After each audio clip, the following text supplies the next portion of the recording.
Hello students, how are you? I hope you are doing well. So इससे पहले जो Venn diagram में हमने सीख लिया है, 3 सेशंस हो चुका है, जिसमें पहले सेशन में बहुत ही बेसिक था, 2 यूलर सर्कल का इंटरसेक्शन और यूनियन।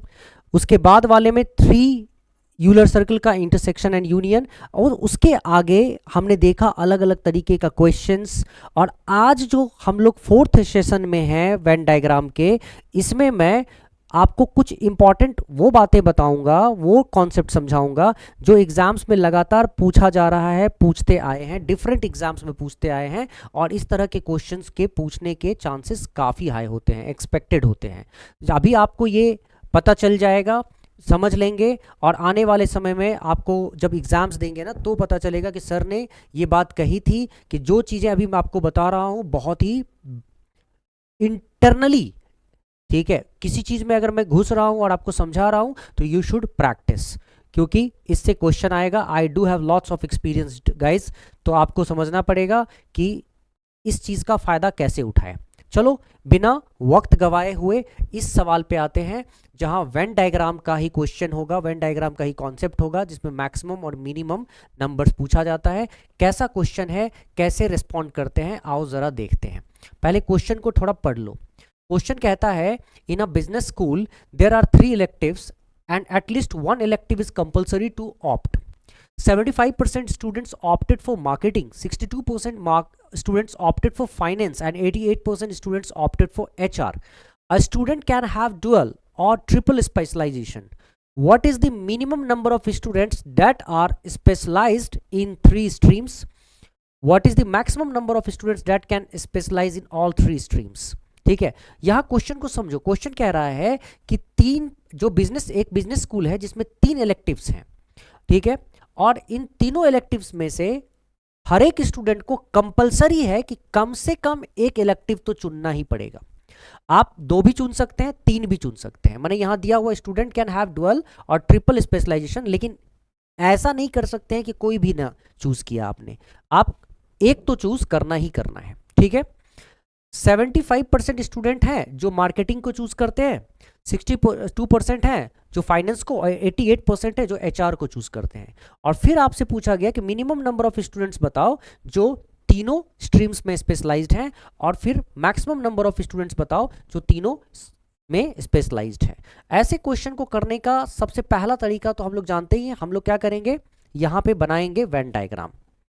और वेन डायग्राम बनाने से भी पहले इसमें हम लोग जो इंफॉर्मेशंस है इसको अच्छे से लिख लेंगे। इंफॉर्मेशन कहता है यहाँ पे मार्केटिंग है, ठीक है। पहले तो ये देखो मार्केटिंग है, ठीक। मार्केटिंग में, उसके बाद मार्केटिंग के अलावा फाइनेंस में, और फाइनेंस के अलावा, ठीक है, एचआर में। तीनों को समझो, एचआर में, ठीक।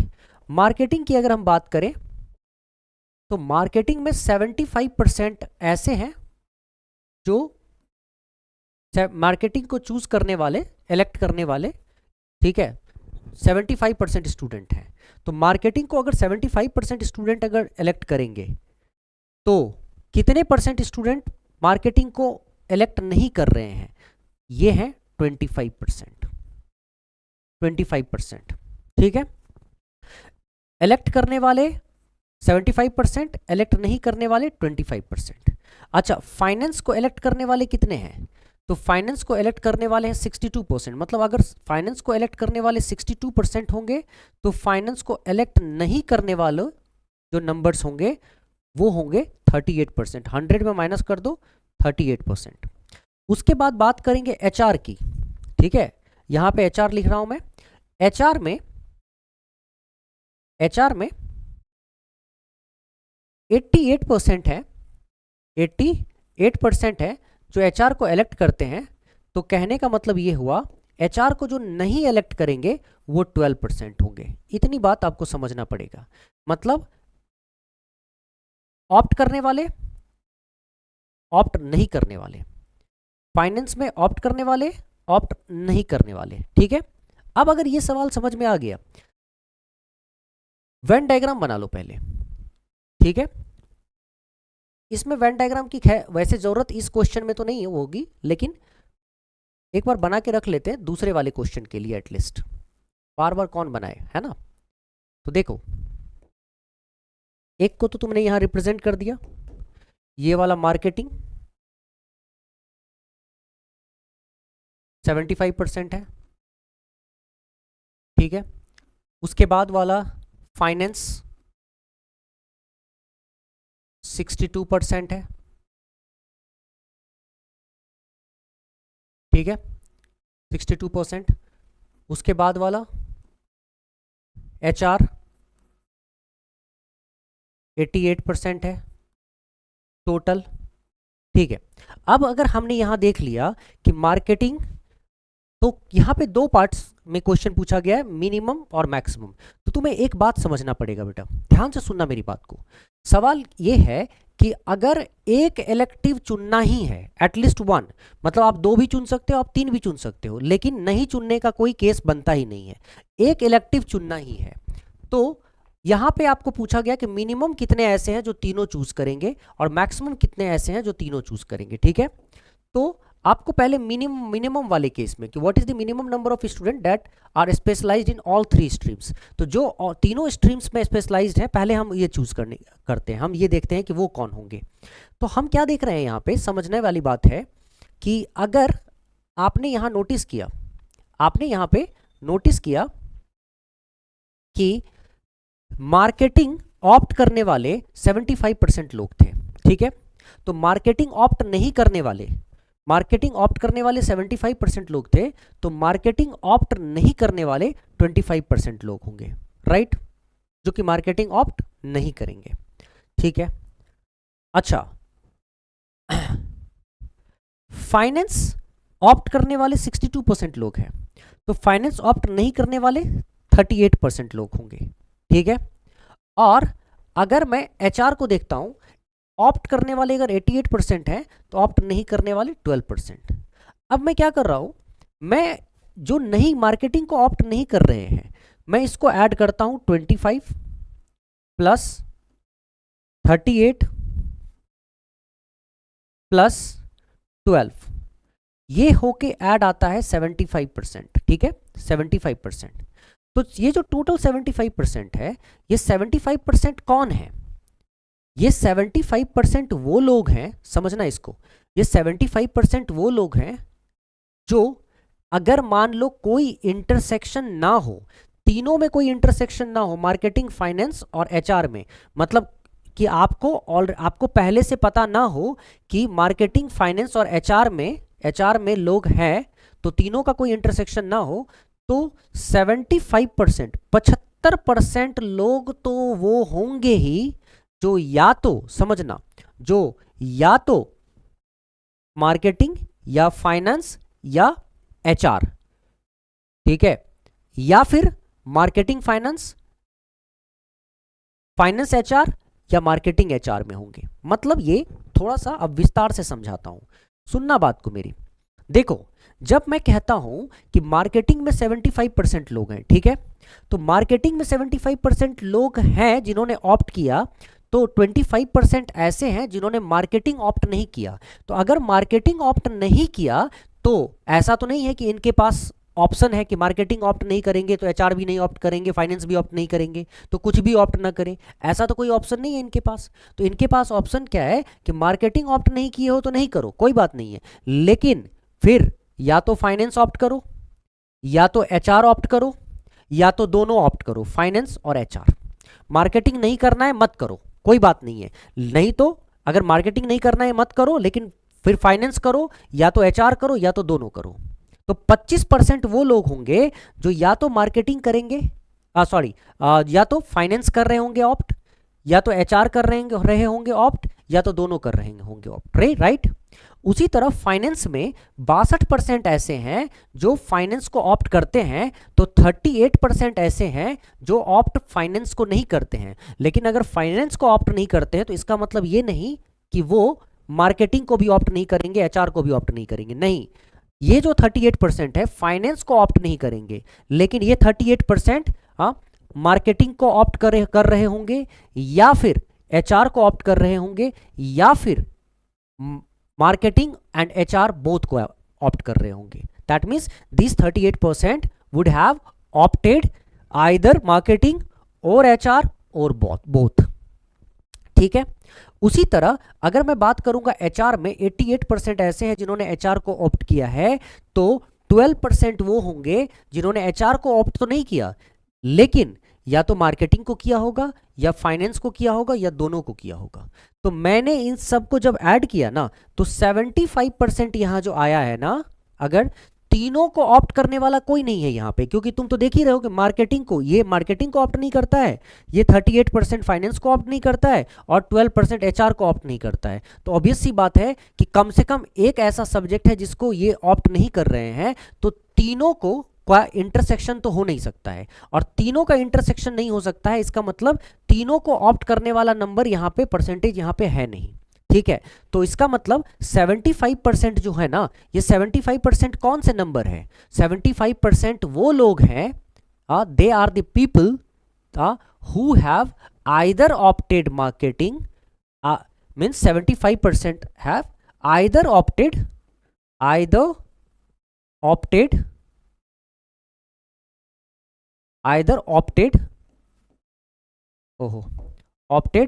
only marketing or only finance or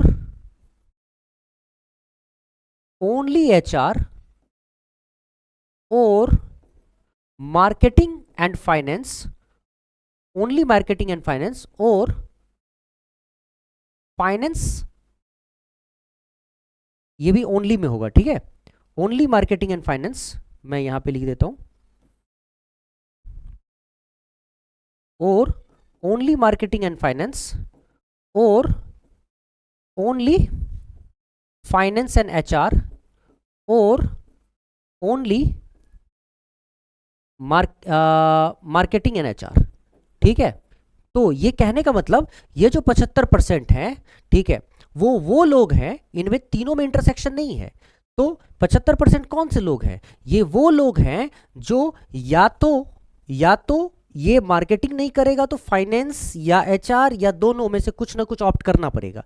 तो ये जो 75% है, ये टोटल मैक्सिमम परसेंटेज वो है जिसमें या तो इन्होंने मार्केटिंग ऑप्ट किया होगा या इन्होंने फाइनेंस ऑप्ट किया होगा ओनली, या तो केवल मार्केटिंग ऑप्ट किया होगा या केवल फाइनेंस किया होगा या केवल एचआर किया होगा या दोनों किया होगा, मार्केटिंग और एंड एचआर किया होगा। ठीक है, या मार्केटिंग फाइनेंस किया होगा। ठीक है, या फाइनेंस और एचआर किया होगा। ठीक है, ओनली एचआर, अच्छा ठीक है, या ऐसे किया होगा। तो टोटल कितने हो गए? 75% हो गए।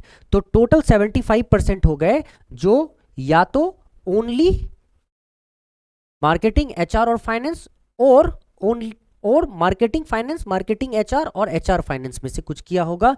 तो बताओ, जब 75% है, इनमें से कुछ किया होगा, ठीक है, तो टोटल 100% होता है। तो 100% में, टोटल 100% में कितने ऐसे बच गए हैं जिन्होंने तीनों किया होगा? तो 100 में से 75% अगर मैं माइनस करूं तो 25% ऐसे होंगे जिन्होंने, ये मिनिमम है, जिन्होंने तीनों स्ट्रीम्स को ऑप्ट किया होगा। अगर तुम्हें समझ में आया होगा ना, तो बड़ा मजा आएगा इस क्वेश्चन को देखकर कि तुमने यहाँ पे ध्यान से क्वेश्चन को देख लिया है और समझ लिया है। मुझे लगता है कि ये तुम ठीक से अगर पढ़ नहीं पाओगे तो मैं सुना देता हूँ एक बार पढ़ के। यहाँ जो हमने निकाला है ना, ये 25, 38 और 12, 75%, ये 75% में वो लोग हैं जिन्होंने अगर मार्केटिंग यहाँ नहीं, मार्केटिंग ऑप्ट नहीं किया, तो इन्होंने या तो फाइनेंस किया होगा या एचआर किया होगा। ठीक है, ओनली आइदर फाइनेंस और एचआर किया होगा या तो फाइनेंस और एचआर किया होगा। 38%, मतलब टोटल जब हमने जोड़ा तो हमने ये देखा, इस टोटल में वो सब लोग हैं, ठीक है, जो या तो मार्केटिंग ऑप्ट कर रहे होंगे या फाइनेंस ऑप्ट कर रहे होंगे। तो यहाँ लिखा है मैंने, आइदर ऑप्टेड ओनली मार्केटिंग और ओनली फाइनेंस और ओनली एचआर और ओनली मार्केटिंग एंड फाइनेंस और ओनली फाइनेंस और एंड मार्केटिंग और ओनली मार्केटिंग एंड एचआर। मतलब इंटरसेक्शन में दो दो को ऑप्ट किया होगा। यहाँ पे वो लोग होंगे जो या तो दो दो सब्जेक्ट को ऑप्ट किया होगा या केवल एक एक सब्जेक्ट को ऑप्ट किया होगा। 75% तो जरूर होगा उनका नंबर। ठीक है, तो इसका मतलब ओनली 1 वाला और ओनली 2 वाला ऑलरेडी 75% है, तो बच क्या गया, ओनली 3 वाला ही तो बच गया कि who have opted 3 at a time. तो मिनिमम से मिनिमम कितने स्टूडेंट होंगे, तो 25% ऐसे स्टूडेंट होंगे जिन्होंने, मिनिमम स्टूडेंट जिन्होंने तीनों के तीनों स्ट्रीम्स को ऑप्ट किया। ए इस का आंसर क्या आ गया, 25%। ठीक है, अब ये हो गई बात, यहां एक चीज तो क्लियर। अब दूसरा क्वेश्चन था, what is the maximum number of students that can specialize in all 3 streams. ठीक है, what is the maximum number of students that can specialize in all 3 streams. तो इस चीज को तुम्हें समझना पड़ेगा कि मैक्सिमम नंबर ऑफ स्टूडेंट्स क्या है जो इन तीनों स्ट्रीम में स्पेशलाइज करेंगे। तो मिनिमम में तो समझ में आ गया, तो मिनिमम अगर उधर निकाला, ठीक है, निकालना था, तो मैक्सिमम आपने इधर निकाल लिया कि मैक्सिमम 1 सब्जेक्ट में या फिर 2 सब्जेक्ट में, ठीक है, कितने थे, तो 100 में से माइनस करके मिनिमम निकाल लिया। लेकिन अब आपसे पूछा जा रहा है कि मैक्सिमम आपको निकालना है जो तीनों सब्जेक्ट में कहीं ना कहीं तीनों सब्जेक्ट को ऑप्ट कर रहे हो। तो इसके लिए आपको क्या करना पड़ेगा, पहले तो तीनों सब्जेक्ट को ऑप्ट करने वाले जो लोग हैं वो x हैं। ऐसा मान के चलो कि तीनों सब्जेक्ट को ऑप्ट करने वाले जो लोग हैं उनका नंबर है x, उनका नंबर है x। अब x लोग तीनों सब्जेक्ट को ऑप्ट कर रहे हैं, ठीक, और आपको मैक्सिमम देखना है कि मैक्सिमम x की वैल्यू क्या होगी। तो इसके लिए क्या करोगे पता है, मैक्सिमम x की वैल्यू को निकालने के लिए सबसे पहला जो तुम काम करोगे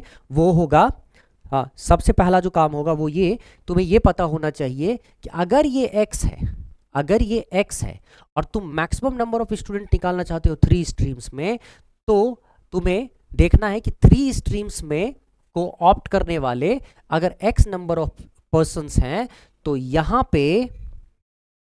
पे मार्केटिंग और फाइनेंस को, ठीक है, दो तुम्हें सारे केसेस में ध्यान रखना है कि मार्केटिंग और फाइनेंस को ऑप्ट करने वाले, मार्केटिंग और एचआर को ऑप्ट करने वाले और फाइनेंस और एचआर को ऑप्ट करने वाले, मतलब 2 सब्जेक्ट्स को, 2 स्ट्रीम्स को ऑप्ट करने वाले का नंबर 0 कर दो।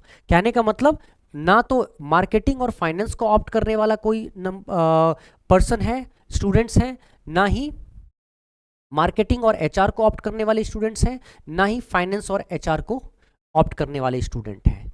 तो इस केस में क्या होगा कि अगर मान लो इन दोनों में केस नहीं बनेगा ना, ओनली मार्केटिंग और फाइनेंस का, ओनली फाइनेंस और एचआर का, ओनली मार्केटिंग और एचआर का, तो ऐसे सिचुएशन में जो ये एक्स की वैल्यू आएगी ना, ये सबसे बड़ी वैल्यू होगी, मैक्सिमम होगी। क्यों? क्योंकि इसमें कुछ कॉमन नहीं था जिससे कि तुमको इसको निकालना पड़े। ठीक है, तो इसका मतलब अब इसमें जो भी आएगा 2 ही तरह के लोग होंगे। यहाँ पे अब 2 ही तरह के लोग होंगे। कौन से 2 तरह के लोग होंगे? हाँ, जो या तो केवल मार्केटिंग में होंगे, या तो केवल फाइनेंस में होंगे, या तो केवल एचआर में होंगे, या तो तीनों में होंगे, क्योंकि 2 में रहने वाला केस ही खत्म हो गया। ठीक है, तो या तो इसका मतलब in that scenario when you are going to find out maximum number of students that can specialize in all 3 streams, you will have to assume that number of students in 2 streams are null. मतलब number of students in marketing and finance 0, finance and HR 0, marketing and HR 0. Then there are 2 types of students only. Those students who have either opted only marketing, only finance, only HR or all the 3 subjects at a time, all the 3 streams at a time, right? तो अब ये scenario को देखते हुए तुम देखो, इसको मैंने 0 0 0 कर दिया, तो मार्केटिंग में टोटल कितने थे? 75%। अब यहाँ x क्या है? x is the total percentage of students who have opted all the 3। तो 75 में से माइनस कर दो x को, that means 75 minus x percent students are there who have opted only marketing. ठीक है, 62 minus x percent students have opted only finance and 88 minus x percent have opted only HR। ठीक है, अब यहां पे ओवरऑल जब देखोगे तो तुम देख रहे हो 2 सब्जेक्ट्स को ऑप्ट करने वाले स्टूडेंट्स हैं ही नहीं। तो इसका मतलब अब अगर मैं यहां देखता हूं ना, those students who have opted either one subject, only one subject at a time, or 2 subjects at a time, or all the 3 subjects at a time, all will be added up to give you 100%, right? तो इसमें जब मैं second number question का answer कर रहा हूँगा, ये मैं अब क्वेश्चन नंबर 2 कर रहा हूँ। ठीक है, तो क्वेश्चन नंबर 2 में हम क्या करेंगे? हम देख रहे हैं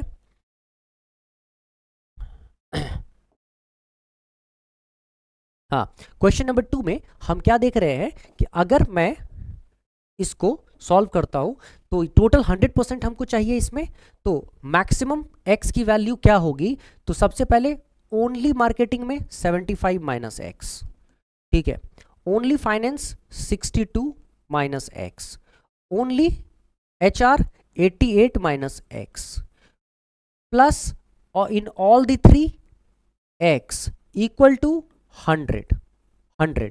अब मैं minus x plus x cancel करता हूं, 75 plus 62 plus 88, so 8 5 13, so it is 225 minus x minus 2x equal to 100. Okay, 2x will go that side, 100 will come this side, so 2x equal to 125, and that's why x equal to 62.5%. That means in this scenario, when two subjects, means students who have opted two subjects are null, total 0 in all the three cases, तो यहाँ पे maximum number of students that can specialize in three streams will be 62.5%. 62.5% है ना। I hope इस चीज को समझ के तुम इसको बहुत अच्छे से समझे होगे, और अगर ये पूरा का पूरा कॉन्सेप्ट तुम्हें समझ में आ गया होगा ना तो एकदम आग लगा दोगे, बहुत मजा आएगा, बहुत मजा आएगा। मैं इसी तरह का, चूंकि मैं वीडियो बड़ा नहीं हो जाए इसीलिए मैं इसी तरह का कॉन्सेप्ट लेके आऊंगा, ठीक है, एक और क्वेश्चन करवाऊंगा इस पे, और उस कॉन्सेप्ट में एक नया चीज भी डेवलप करूंगा, और ऐसे क्वेश्चंस के लिए तुम तैयार रहो वेन डायग्राम में, ठीक है, तुम बहुत सारी चीज़ों को सीखने वाले हो। आगे बढ़ने से पहले मैं बस एक चीज़ तुम्हें बता देना चाहता हूं बच्चे, कि हमारा जो निर्भीक 2.0, यहाँ सभी बच्चे कहीं ना कहीं निर्भीक 2.0 से, निर्भीक 2.0 हमारा सबसे शानदार बैच है, ये सभी बच्चे जानते हैं, जो इसमें इनरोल्ड है, जो नहीं इनरोल्ड है। ये निर्भीक 2.0 फुल सीसैट कोर्स है जो कि 2025 के लिए है।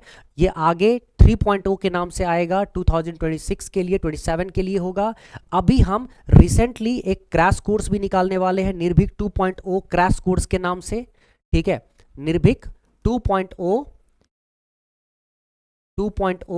क्रैश कोर्स के नाम से हम निकालने वाले हैं, ठीक है। और तुम जान लो कि अगर निर्भीक का ये वाला बैच अगर तुम लेते हो तो इसमें ये आगे वैसे कंटिन्यू हो जाएगा 26 और 27 के लिए। इसमें तुमको रिकॉर्डेड सेशंस बड़े ही बेसिक लेवल से लेकर एडवांस लेवल तक तुमको हर चीज़ जो एग्जाम से रिलेटेड है सब है। और उसमें अगर कोई डिस्कस करना होता है, कुछ भी पूछना होता है, तो तुम आराम से डाउट सेशन में, लाइव डाउट सेशन में, क्योंकि लाइव सेशंस वहाँ ऑर्गेनाइज होता है, कंडक्ट होता है, तो लाइव सेशंस चलते रहते हैं जिसमें तुम डाउट्स अपने क्लियर कर सकते हो। टेस्ट सीरीज जो ऑर्गेनाइज होता है, उस टेस्ट सीरीज के भी डाउट्स आप क्लियर कर सकते हैं। प्रीवियस ईयर क्वेश्चन का सेशन चल रहा है अभी निर्भीक 2.0 में, ये जो कोर्स है इसमें PYQ का लाइव सेशंस चल रहा है, लाइव सेशंस। इसको ज्वाइन करना चाहते हो तो तुम इस निर्भीक 2.0 का यहाँ पे कोर्स कहीं ना कहीं कोर्स में इनरोल कर सकते हो, तो फायदा होगा, और टेस्ट सीरीज भी इसके साथ साथ तुमको मिलेगा, है ना। तो ये बहुत ही शानदार हमारा कोर्स है, ज्वाइन इट, ये आगे के सेशन के लिए भी तुम्हारे लिए इंपॉर्टेंट होगा। अब ये कहाँ पे ज्वाइन करेंगे? तो हमारा जो, ये तो समझ लो कि क्रैश कोर्स के नाम से आएगा ही, PYQ लाइव सेशंस बहुत इंपॉर्टेंट होंगे यहाँ पे। ये कहाँ ज्वाइन करोगे? तो मैं तुम्हें बता देता हूँ। इसको ज्वाइन करने के लिए कुमार मैथमेटिक्स ऐप पे, ये कुमार मैथमेटिक्स ऐप पे जाओगे, और इस कुमार मैथमेटिक्स ऐप का जो लिंक है ना वो डिस्क्रिप्शन में तुमको मिल जाएगा। तो कुमार मैथमेटिक्स ऐप लिंक तुमको डिस्क्रिप्शन में है, लिंक डिस्क्रिप्शन में है। और इसके बारे में तुम्हें एक चीज बता दूं, जो एंड्रॉयड यूजर्स हो, एंड्रॉयड यूजर, ठीक है, वो गूगल प्ले स्टोर से डायरेक्ट कर सकते हो, ठीक है, गूगल प्ले स्टोर से डाउनलोड कर लो, प्ले स्टोर से डाउनलोड कर सकते हो, ठीक है। लेकिन जो एंड्रॉयड यूजर्स नहीं हो ना, ठीक है, मतलब iOS यूजर्स मतलब आईफोन यूज करते हो, मैकबुक यूज करते हो, तो उनको करना पड़ेगा क्लास प्लस का ऐप डाउनलोड। और क्लास प्लस ऐप डाउनलोड करने के बाद, ठीक है, डाउनलोड करने के बाद तुम्हें उसमें मेरा एक कोड डालना पड़ेगा, और मेरा वहाँ पे जो कोड है ना ORG कोड कहलाता है। और ये जो ORG कोड है, ये ORG कोड क्या है? ये है UOPDV, UOPDV, DV। इसको यूज करते ही तुम्हारे iOS में भी कुमार मैथमेटिक्स चलने लगेगा। मतलब अगर मैं तुम्हें मिनिमाइज करके दिखा देता हूं ये कैसे काम करता है। ये है मेरा YouTube चैनल। किसी भी YouTube चैनल पे के किसी भी वीडियो पे चले जाओ, मेरा YouTube चैनल है, इसको भी थोड़ा सा फैलाओ, किसी भी वीडियो में घुस जाओ। लो इस वीडियो में घुस गए। अब जैसे ही तुम इस वीडियो में एंटर करते हो ठीक है, चलो इस वीडियो में जैसे हम इस वीडियो में एंटर कर रहे हैं, एंटर करते ही यहाँ जाओगे मोर पे, इसमें सारे इन्फॉर्मेशंस आ गए। अब इस इन्फॉर्मेशन में तुम साफ लिखा हुआ है Android users can download Kumar mathematics app from Google Play Store and iOS users will have to download Classplus app, ORG code, use my ORG code UOPDV and run Kumar mathematics app. ठीक है, ये लिखा हुआ है, इसको ठीक से पढ़ लेना। ठीक है, कुमार मैथमेटिक्स ऐप का लिंक है, क्लिक करोगे एंड्रॉयड यूजर्स, देखो कुमार मैथमेटिक्स ऐप में चले जाओगे, डाउनलोड करना और यहाँ पे रिव्यूज जरूर दे देना बच्चे। ठीक है, उसके अलावा अगर तुम चाहते हो नहीं सीधा निर्भीक 2.0 कोर्स पे, तो निर्भीक 2.0 कोर्स का भी लिंक है, क्लिक कर दो, सीधा निर्भीक 2.0 कोर्स में तुम एंटर कर जाओगे। देखो ये है कोर्स। ठीक है, इस तरह से अगर मान लो कोई तुम्हें PDF तुम्हें चाहिए या डाउट्स क्लियर करना हो या किसी तरह का कन्वर्सेशन करना हो, तो ये है मेरा टेलीग्राम चैनल, ऊपर वाला तुम यूज़ करो। ठीक है, WhatsApp channel, Instagram, Facebook page, WhatsApp group, हर चीज़ है, नंबर्स हैं। ठीक है, हर मेल है, तुम किसी भी तरह से मुझसे कनेक्ट कर सकते हो। चलो गाइस, आज के लिए इतना ही, मिलते हैं नेक्स्ट सेशन में, तब तक के लिए thank you so much, take care, see you, जय हिंद।